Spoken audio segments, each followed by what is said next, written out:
Are you struggling to display the last three non-blank values from a column in Power BI? You're not alone. This is a common challenge many users face, and today we're going to solve it together.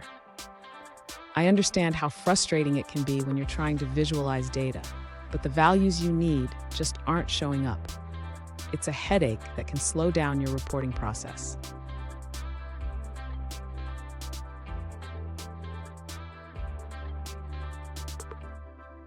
Here's the specific situation we're addressing. One user, Mohan, has a table showing the status of employee tasks day by day. He wants to display the last three non-blank values for each task in a table visualization. Sound familiar? Let's dive into the solution. So what's the issue here? When you unpivot the dates and split the values, it can be tricky to filter out the non-blank entries effectively. We need a way to retrieve those last three values without getting lost in the data. And stick around. At the end of this video, I'll share a pro tip that will make your data visualizations even more powerful. To begin, the user should create a new measure in Power BI to capture the last three non-blank values from the specified column. This will involve using DAX, which is the formula language in Power BI. Next, the user needs to ensure that the measure is correctly filtering the data. This means checking that the measure only considers non-blank values and sorts them by date in descending order.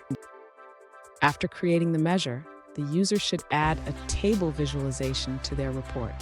They can drag the new measure into the values area of the table to display the last three non-blank values for each task. Finally, the user can customize the table visualization to enhance readability.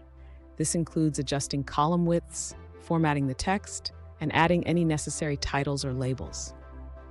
Fun fact: did you know that Power BI was launched in 2015 and has quickly become one of the leading business intelligence tools? It's amazing how far we've come in data visualization. Now let's look at the answers provided by other users. One user found a solution by utilizing the top-N filtering feature in the visual level filter settings. This method allowed them to display the last three non-blank values effectively. Here's the pro tip I promised. Regularly review your DAX measures and data model. This practice can help you catch issues early and keep your reports running smoothly. And there you have it. You should now be able to display the last three non-blank values in your Power BI reports. If you found this video helpful, please subscribe for more tips and tricks on mastering Power BI.